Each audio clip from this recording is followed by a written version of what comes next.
네, 오늘 오후 윤석열 전 대통령의 체포 방해 혐의 1심 선고가 내려집니다. 선고 장면은 실시간으로 생중계되는데요. 법원에 나가 있는 취재기자 연결해 보겠습니다. 배윤주 기자. 네, 서울중앙지법입니다. 오후 2시 윤석열 전 대통령의 체포 방해 혐의 1심 선고가 이곳 법원에서 시작됩니다. 비상계엄을 선포한 윤 전 대통령에 대한 법원의 첫 판단이 나오는 건데 재작년 12월 3일로부터 409일 만입니다. 법원이 선고 공판의 TV 생중계를 허가하면서 전 국민이 실시간으로 판결의 순간을 지켜볼 수 있게 됐는데요.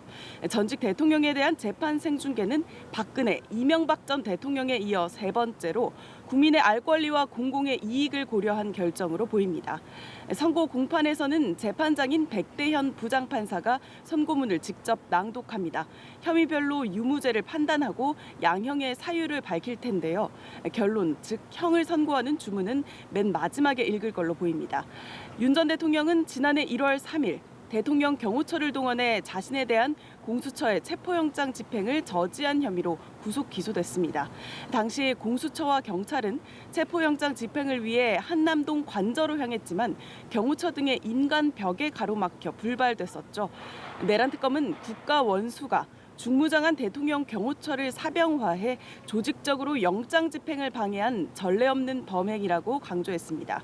윤 전 대통령은 또 비상계엄 선포 당시 국무회의 외관만 갖추려 일부 국무위원만 소집해 회의에 참석하지 못한 국무위원 9명의 계엄 심의권을 침해한 혐의, 또 계엄 해제 후 제대로 부서가 이뤄진 것처럼 계엄이 허위로 선포문을 만들었다 폐기한 혐의도 받습니다.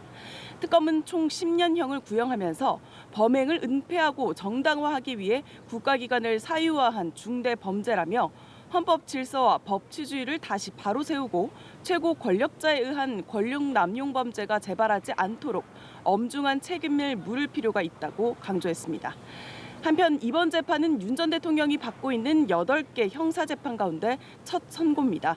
앞서 내란 우두머리 혐의로 사형이 구형된 가운데 오늘 나올 법원의 판단에도 관심이 집중되고 있습니다. 네, 배 기자, 오늘 선고에서 주목할 쟁점들도 짚어주시죠. 네, 말씀드린 것처럼 이번 사건에서 윤 전 대통령의 범행 크게 세 가지로 나뉩니다. 각각 혐의에 대해 재판부가 어떤 판단을 내릴지가 쟁점이 될 텐데요. 먼저 공수처의 체포영장 집행 방해 혐의에 대해 특검은 중대 범죄로 보고 양형 기준보다 무거운 징역 5년을 구형했습니다.